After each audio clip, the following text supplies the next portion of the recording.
لكل أمة أجل إذا جاء أجلهم فلا يستأخرون ساعة ولا يستقدمون.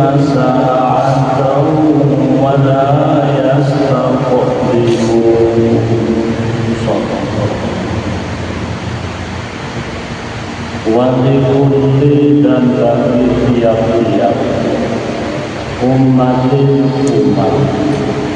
Rasul dan bagi tiap-tiap umat ada seorang Rasul. Faida maka apabila telah datang Rasul mereka, udia diputuskan min bainahum di antara mereka bil qisti dengan adil. Wahum dan mereka telah tidak yuzlamuna dianiaya. Mereka tidaklah dianiaya. Wa yaquluna dan mereka mengatakan, merekanya orang kafir dan orang musyrik. Mereka mengatakan, mata kapan bilakah hada ini al-wa'du janji, kapankah bilakah janji itu dipenuhi. In jika kuntum kalian adalah shodiqina orang-orang yang benar, kalian orang yang benar. Qul katakanlah Muhammad, la tidak amliku aku memiliki, aku tidak memiliki atau tidak menguasai linafsi bagi diriku jiwaku darran kemadharatan atau bahaya, darran madarat atau bahaya, wala dan tidak pula naf'an manfaat, aku tidak kuasa mendatangkan madarat maupun manfaat pada diriku sendiri. Illa kecuali apa yang telah menghendaki Allahu Allah, kecuali apa yang telah Allah kehendaki. Likullin tiap-tiap umatin umat ajalun ajal, masa berakhir. Ajal bermasa berakhirnya. Idza apabila jaa telah datang ajal mereka, fala maka tidak yastakhiruna, mereka menunda, mereka mengakhirkan. Yastakhiruna, mereka menunda. Sa'atan sesaat. Wala dan tidak pula yastaqdimuna mereka memajukan. Dari kodama yastaqdimu memajukan, minta dimajukan. Apabila ajal mereka telah tiba, maka tidak bisa dimajukan ataupun ditangguhkan barang sesaat. Bismillahirrahmanirrahim. Wa likulli ummatin rasul, dan bagi tiap-tiap umat ada seorang rasul. Kita kembali kepada akhir ayat yang kemarin. Di pembahasan terakhir kemarin di situ ditegaskan wa iman nuriyan naka ba'dal ladina iduhum au natawaffayan naka fa ilaina marji'uhum summallahu sahidun ala ma'yaf'alun.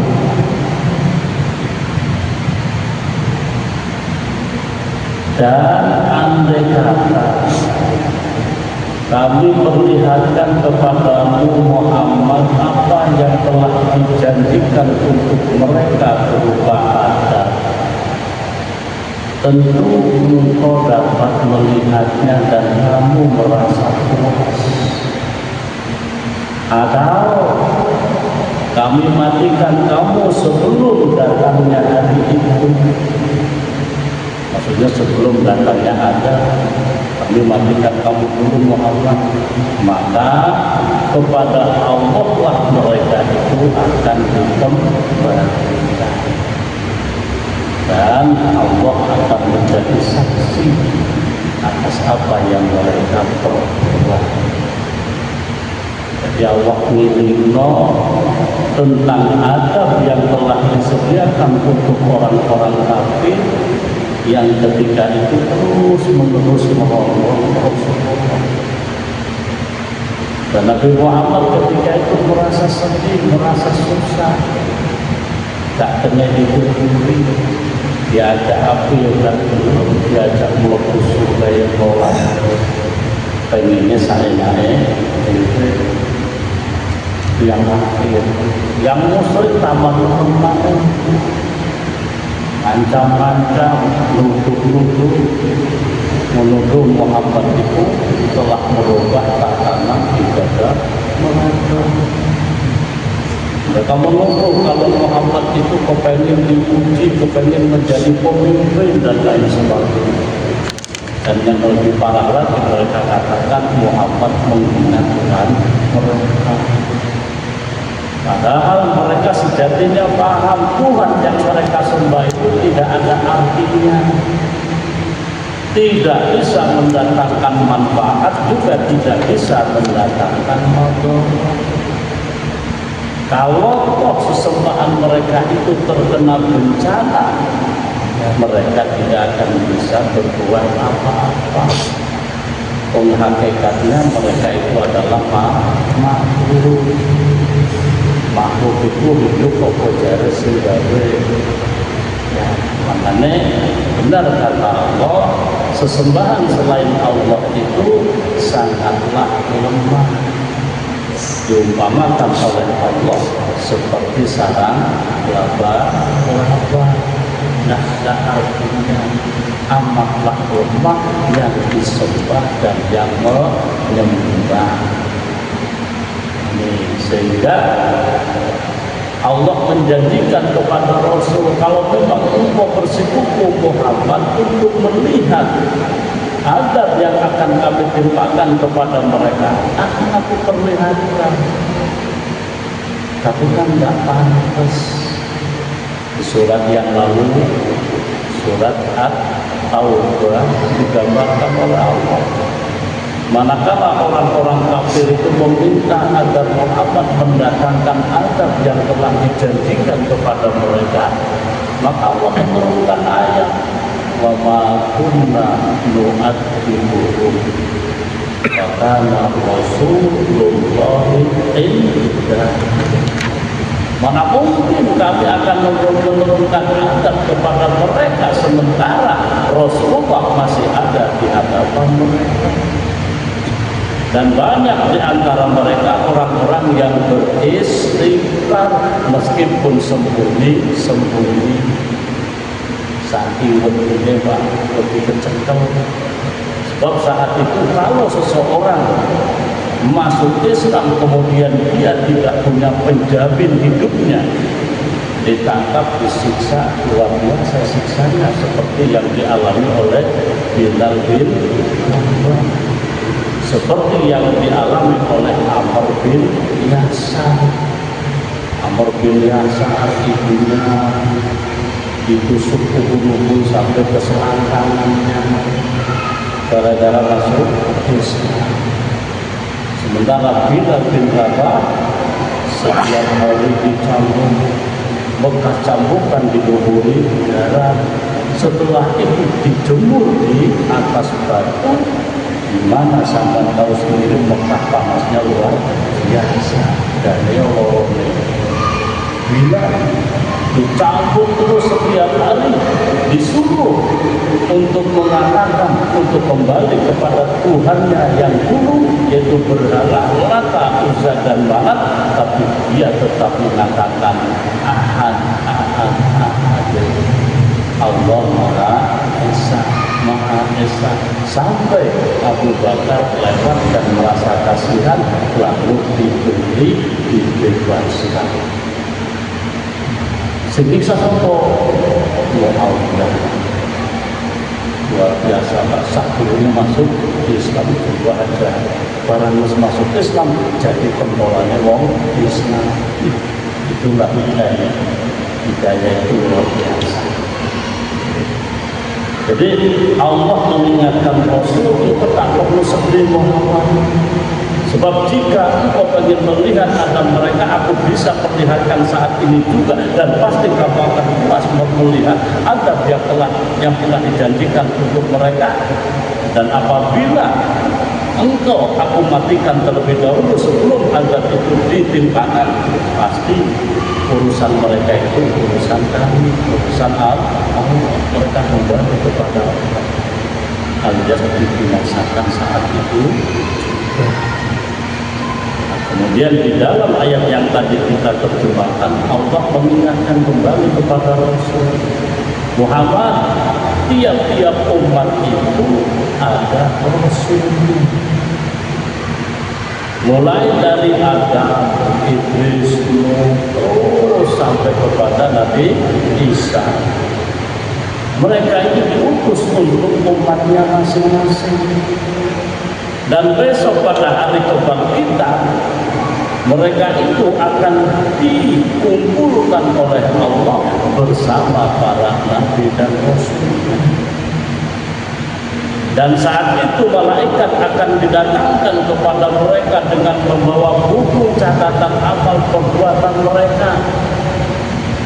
Dan satu persatu mereka akan melihat perbuatan mereka yang baik maupun yang buruk. Dan mereka akan melihat tempat tinggalnya masing-masing. Besok pada hari kiamat, semua umat dikumpulkan di padang mahsyar bersama para nabi dan rasul. Dan kata Allah, umat Muhammad adalah yang paling istimewa. Umat Muhammad itu besok yang pertama kali bakal disidang. Disi Pak sampean. Artinya di padang mahsyar nggak terlalu lama, karena di padang mahsyar itu ribuan tahun dijemur di bawah matahari yang tingginya hanya satu hasta, satu depak, 1 meteran di atas kepala. Umat Muhammad yang pertama kali dihisab. Apa yang dihisab? Pertama, sudah saya singgung. Pertama tentang umurnya digunakan untuk apa. Kedua tentang jasadnya, fisiknya, gantengnya. Besok ditanya, mejengnya mau ora, kamu Pak, betul ngomong ya, ketemu harus, bakal ditanya. Makanya apa yang kita lakukan dengan tangan ini, tangan, mata, telinga, hati, semuanya bakal dipertanggungjawabkan. Kemudian akan ditanya pula tentang ilmunya. Punya ilmu digunakan untuk apa? Punya ilmu digunakan kanggo nyolong seperti kan ada ilmunya ya Pak. Mencuri ada ilmunya. Mencuri ya Allah ilmu. Nah itu ilmu apa Pak? Ilmu yang manfaat apa ora? Sok ketemu. Makanya Makanya mumpung masih urip, manfaatkan ilmu yang kita miliki semaksimal mungkin. Jenengan ngerti tentang tata cara sholat, gunakan, penuhi, jangan disepelekan, jangan digunakan pada saat butuh. Biasanya kan begitu. Abu Bakar pernah bilang orang beribadah itu ada 3. Yang pertama, dia beribadah kepada Allah dengan khusyuk dikarenakan ada hajat, ingin hajatnya terkabul, ingin segera dapat bojo, wiridannya mumpung, sholatnya mumpung, sedekahnya pun, jadi pengen cepat dapat jodoh. Kata Abu Bakar, ibadah seperti itu kurang apik. Yang kedua, ada orang yang beribadah kepada Allah karena takut api neraka, sehingga ketika dia sholat, ketika dia ibadah termasuk baca Quran, nangis memberi melebu rokok. Mau Quran mau nangis, ditakuti nangis apa Pak? Lebih merokok, padahal sini waca bukan bab merokok, bab surga. Sini waca bab surga, nangis lah lucu. Masuk surga kok nangis, ya kan? Jadi kudu paham apa tangisan itu. Kata Abu Bakar, orang beribadah karena takut masuk neraka itu juga tidak baik. Yang terakhir, orang beribadah kepada Allah karena kepengen mendapat ridhonya. Ya sholat, ya puasa, sedekah, haji dan lain sebagainya, semua diniati agar bisa mendapat ridhonya Allah. Ini yang terbaik kata Abu Bakar. Sebab jika orang itu beribadah kepada Allah dengan niat meraih ridhonya Allah, maka jika ibadah itu betul-betul diterima oleh Allah, semua hajatnya bakal dikabulkan dan besok diselamatkan dari api neraka. Jadi ibadah itu simpel, cukup niat lillahi ta'ala gitu. Tapi yang terjadi kan macam-macam. Apalagi kalau hatinya sudah dipenuhi sifat ria, mumpung Allah calon mertua, rukunya disuwe-suwe, sujudnya diperlama, bacaannya dowo-dowo, biasanya moco kulu, ono calon mertua, diwoco sing dowo, berketo, pinternya ukuran ake, ono mas, moco kabe. Niatkan semuanya karena Allah saja, insya Allah.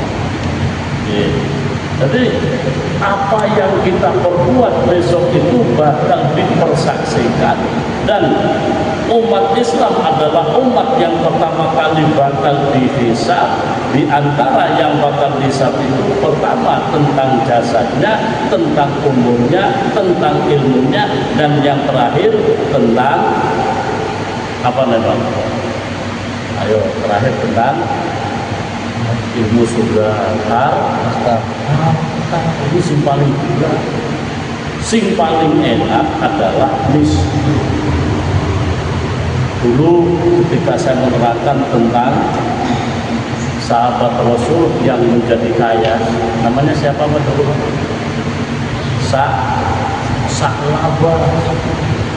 Salabah kan berjanji kepada Allah, ya Allah, andai kata Engkau menjadikan aku kaya, aku akan menjadi orang yang ahli sedekah, aku akan menjadi orang yang ahli zakat, menjadi orang yang soleh. Janji falamma atahu, tapi ketika Allah memberikan apa yang dia inginkan, dijadikan oleh Allah kaya raya, dia menjadi lupa diri. Wajib miskin, sholat enak sok paling awal, depan tak barisan paling belak paling depan, mesti nyedeki Rasulullah, sehingga Rasul tiap salam ke kanan kelihatan salamnya. Nah itu. Tapi ketika dia sudah kaya, yang dulu biasanya 5 waktu itu sholatnya dilakukan secara berjamaah, padahal rumahnya sangatlah jauh, kiloan meter, ya jamaah terus Pak, subuh pelaku atau diparani meskipun masjidnya berkilo-kilometer karena miskin. Ya, karena miskin Pak. Tapi setelah kaya, semula sholatnya itu dipenuhi hanya 1 waktu saja, berikutnya di rumahnya. Setelah itu, setelah tambah kaya, biasanya Jumatan datang ke masjid sholat Jumat, dia nggak sholat Jumat. Terus lari masjid, sibuk ngitung duit, sehingga pada saat turun ayat khudh min amwalihim shadaqatan tutahhiruhum wa tuzakkihim biha, ambillah zakat mereka untuk mensucikan harta dan membersihkan hatinya. Lalu Rasul menganjurkan kepada para sahabat untuk menarik zakatnya sahabat bilang, wah ini namanya jizyah. Oh jizyah, Pak, pajak. Ini zakat dianggap pajak sama sahabat. Terus balik mana? Orangnya mana? Tak pikir-pikir sih. Orang selesai, hari berikutnya datang lagi, sahabat, ayo. Waduh, ini namanya pajak bukan zakat. Aku keberatan kalau seperti ini. Akhirnya turun ayat yang menerangkan bahwasanya dia sudah bukan lagi sebagai seorang mukmin. Ya, Allah menurunkan kepada hati si Sa'labah itu sifat nifaqon, munafik. Kalau sudah munafik berarti sudah keluar dari imannya, keluar dari Islamnya. Makanya ketika ayat yang menerangkan bahwasanya dia itu dikutuk oleh Allah, dilaknat oleh Allah karena tidak mau zakat, Sa'labah menangis sampai ngambil pasir disiramkan ke rambutnya sebagai bentuk penyesalan. Kalau datang kepada Rasul, ya Rasul terima zakat saya. Rasul mengatakan, innallaha mana'ani ayyuhiyaz zakat. Sungguhnya Allah melarangku ayyuhiyaz zakat, untuk mengambil zakatmu. Tak diterima sama Allah.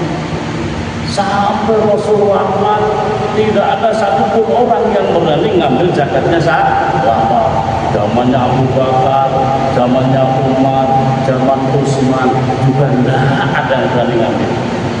Zaman Ali bin Abi Thalib, karena ketika itu darurat, butuh biaya untuk peperangan, barulah diambil. Tapi setelah itu Sa'labah meninggal dunia, zakatnya tidak diterima gara-gara ingkar janji. Makanya hati-hati Pak, ojo sebelum janji-janji, nek ingkar janji, amal ibadah hilang, sodakonya gak keterima. Sama. Maka kata Rasulullah, mendingan hidup itu miskin. Sehingga ketika Sa'labah minta kepada Rasul akan sampai orang kaya, Rasul mengatakan, celakalah kamu Sa'labah. Apakah kamu tidak ingin hidup seperti para nabi? Nabi bilang, atau kamu tidak ingin hidup seperti para nabi? Para nabi tidak punya apa-apa, miskin, tapi cukup. Sa'labah minta tolong Rasul, doakan supaya saya kaya. Akhirnya didoakan, ya Allah jadikan Sa'labah kaya. Tapi setelah kaya jadi, nah itu Pak. Makanya jangan bangga dengan kekayaan sampean. Besok pertanyaannya banyak, dari mana, bagaimana cara memperolehnya, bagaimana cara mentasarufkannya. Sedikit saja ada harta yang tidak baik ketemu sama mentit, saya sudah ketemu. Ya Allah, harta ini saya ntit. Dari mana? Ayo Pak, dari mana? Rahasia. Tapi wahussila mafi sudur, saat itu segala rahasia dibuka oleh Allah. Jenengan umpamanya jadi takmir masjid dibuka kafe, wayang buka kotak amal, ketemu kafe, aduh malunya. Kenapa? Karena ketika itu disaksikan oleh anak istri jenengan, disaksikan oleh tetangga jenengan, semua melihat. Karena ketika itu ada pengumuman, hari ini adalah hisabnya Ustaz Muslim.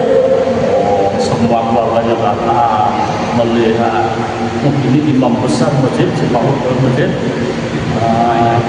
ayat. Barang memperlihatkan kesalahannya kayak kuala. Iyalah, kenapa Pak? Kuala dulu begitu ya. Alamat betapa malunya. Makanya kemarin saya bacakan ayatnya, orang-orang kafir itu wajahnya dipenuhi dengan cahaya hitam, billah dipenuhi kehinaan. Alhamdulillah. Ini besok Rasulullah, besok umat Islam adalah yang pertama kali dihisab, sebagaimana pernyataan Rasulullah, nahnu akhiruna sabiquna yaumal qiyamah al-maqdiru lahum qabla al-khalaiq. Kami adalah umat terakhir, tetapi terdahulu diadili pada hari kiamat. Karena besok kita menjadi saksi, Pak. Kita akan menjadi saksi ketika Nabi Isa dihisab. Nabi Isa kan dianggap Tuhan.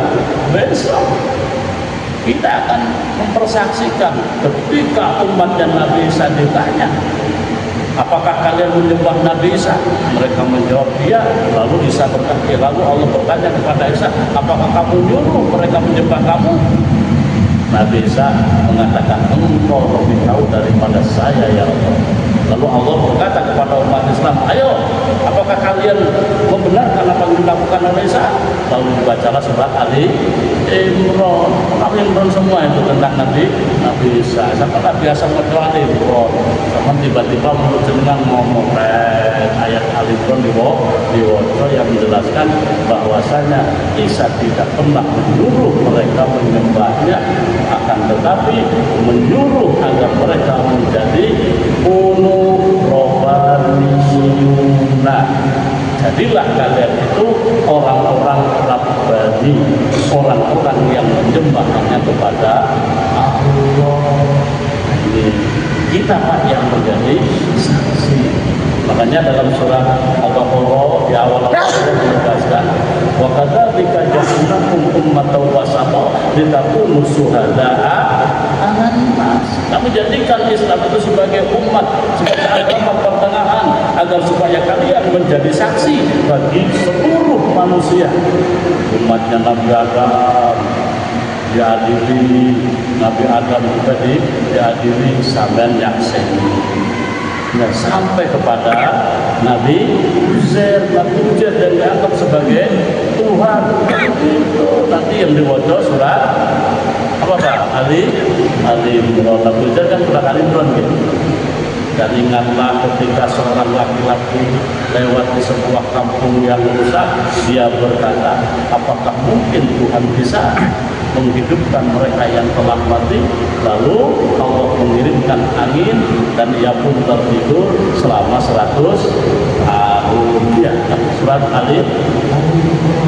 Kalau guru sama aktif pasti diiring ceritanya, karena kan nggak mungkin cerita makanya kita lanjutkan ayatnya. Jadi setiap umat itu punya rasul, dan rasul-rasul itulah yang akan mempersaksikan apa yang mereka perbuat, sekaligus mempertanggungjawabkan apa yang telah dia ajarkan kepada umatnya. Termasuk jenengan jadi guru, besok dimintai pertanggungjawaban, sama mengajari bener apa orang. Besok dipertanggungjawabkan. Para ulama juga begitu, besok dimintai pertanggungjawaban. Jangan-jangan dia keliru, hadis palsu dipakai. Sekarang kan banyak orang menggunakan hadis dan belum tentu hadisnya itu sahih. Belum tentu. Yang dipakai biasanya hadis yang ada dalam kitab Nasoihun, juga dalam kitab Duratun Nasihin. Rata-rata hadisnya dhaif. Tapi karena itu menyinggung masalah ibadah, meskipun dohir, karena hasan lighairihi, baik karena ditunjang oleh hadis yang lain, maka para ulama Syafi'iyah membolehkan untuk mengamalkannya. Sehingga pengamal hadis-hadis yang ada dalam kitab Dua-Puluh Nasihin, Masalah Ibadah itu rata-rata orang NU. Orangnya kalau Muhammadnya nggak tahu, hadisnya kan jelas, nggak masalah.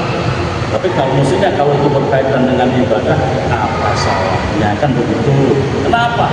Karena manfaatnya, ambil manfaatnya.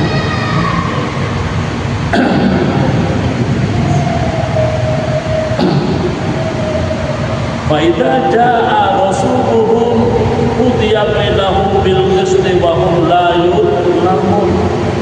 Apabila Rasul itu telah didatangkan kepada kaumnya, maka sudah barang tentu Rasul itu akan menetapkan hukum-hukum yang telah ditetapkan oleh Allah, dan dia tidak akan pernah berbuat zalim. Orang Kristen mereka ngakunya bertaklim kepada kitab Taurat, kepada Bible, kalau bahasa Bible. Ternyata tidak. Mereka tidak bertaklim kepada kitabnya. Mereka bertaklim dengan menggunakan akalnya. Kalau sudah menggunakan akal, pasti ada unsur kepentingan, sehingga orang yang berzina, pelaku zina itu tidak dirajam jika yang berzina itu anak orang kaya, melainkan suruh ganti rugi, bayar denda, bayar aja deh. Aman, kamu nggak dirajam, enak tuh Pak. Lu kalau dirajam mati, punya uang, kalau orang kaya, anak pembesar, aman-aman saja. Itu di ajaran Kristen. Makanya yang namanya suap menyuap di dalam agama mereka itu dikenal sebagai sesuatu yang sah. Ya, apalagi kalau pelaku kejahatan itu bukan beragama, mereka kesempatan pasang tarif yang mahal, sudah itu Pak, sekarang di negara kita begitu. Karena hukum di negara kita itu berkiblat bukan kepada Quran, tapi berkiblat kepada Bargelit Wetbook, karangan orang Belanda Pak, kiblatnya Belanda. Sehingga hukum-hukumnya berdasarkan ajaran mereka, bukan berdasarkan ajaran Islam. Mencuri hukumannya 3 tahun, Bargelit. Kalau Islam mencuri potong tangan. Kalau udah potong tangan, mencuri lagi, potong tangan satunya, mencuri lagi, potong kakinya. Masih mencuri, potong lagi. Sudah habis kaki dan tangan, masih mencuri, apa masih dipotong? Aturannya potong. Ojoan terus potong-potongnya ya, mencuri Pak. Asal itu Pak, pezina hukumannya dalam Islam itu adalah rajam. Sehingga ketika Rasulullah didatangi oleh orang-orang Nasrani, ketika mereka hendak bertaklim tentang hukuman zina, pelaku zina, maka Rasul berkata, aku mau menetapkan hukum atas kalian, asalkan pemimpin kalian, pendetanya panggil ke sini. Dipanggil.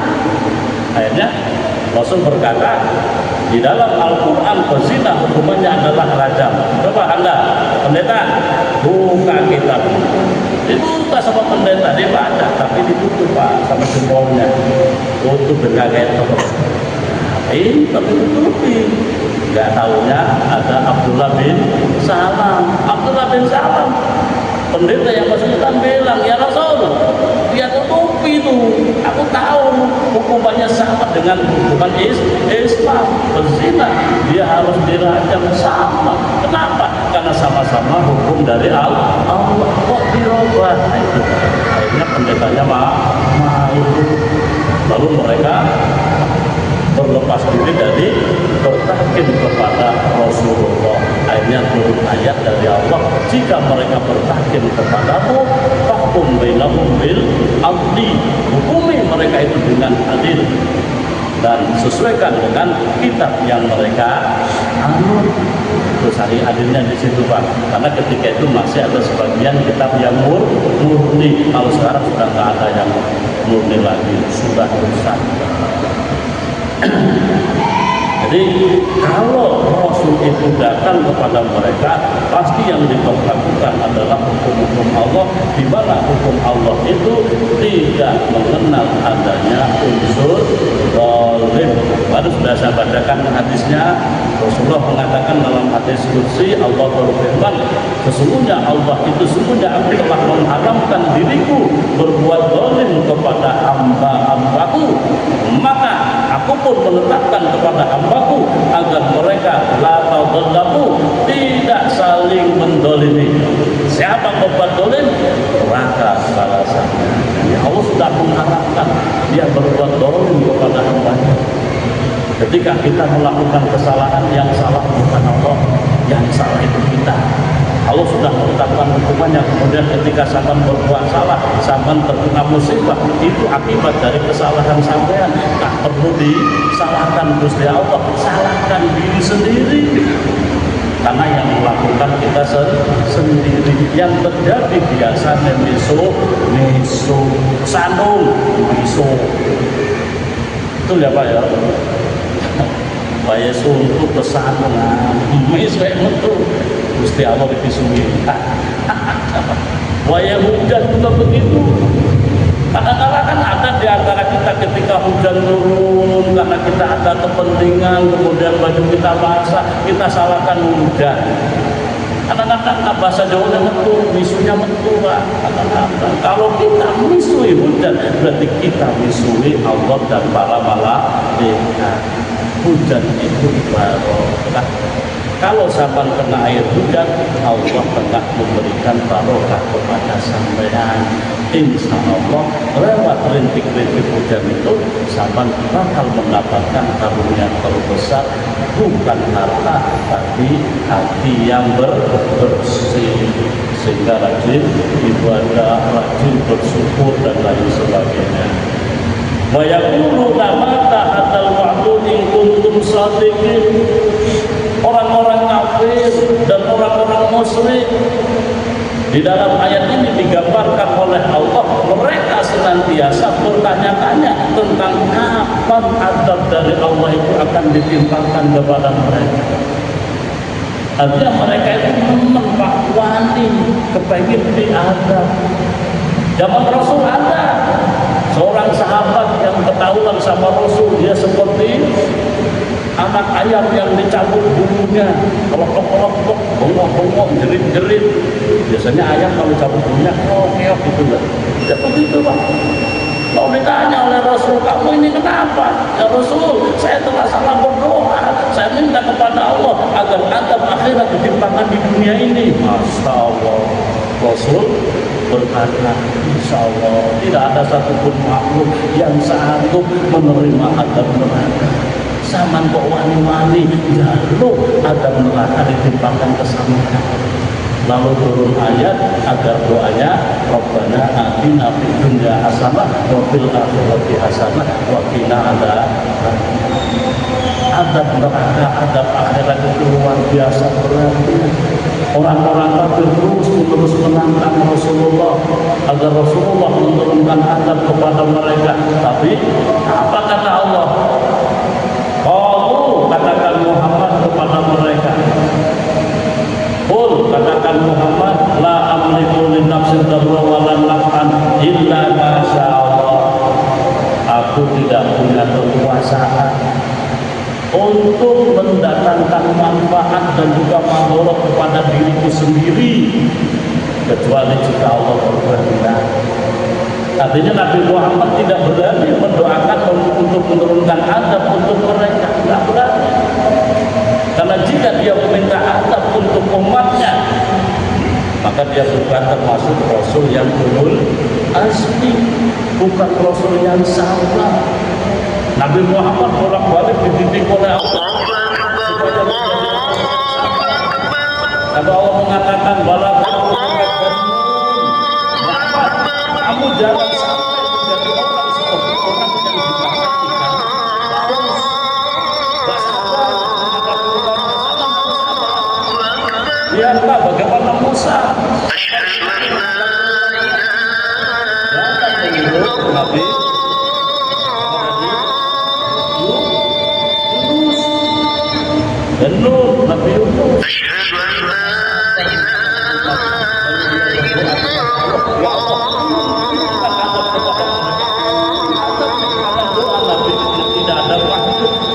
Menghalang langsung dikabul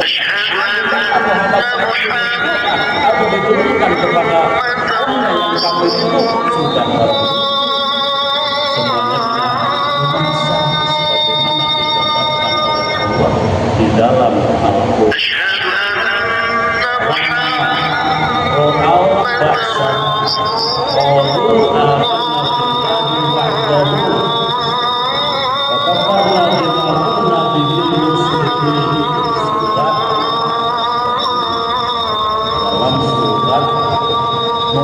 ayat 84 sampai 80. Melihat azab dari kami, mereka berkata, kami beriman hanya kepada Allah dan kami kafir kepada sesembahan yang kami mempersekutukannya dengan Allah. Maka iman mereka tidak azab itu ditimpakan oleh Allah kepada orang-orang kafir, maka orang-orang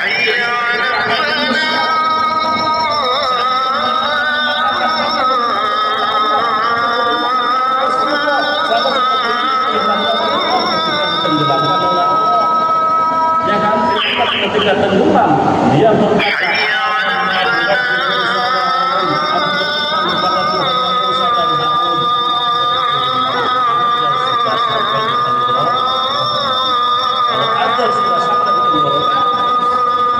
tidak akan diterima.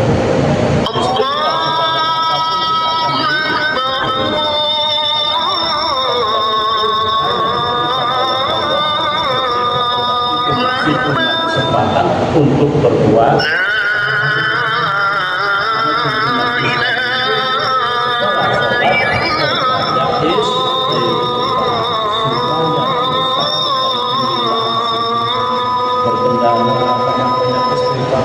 memang dosa-dosanya.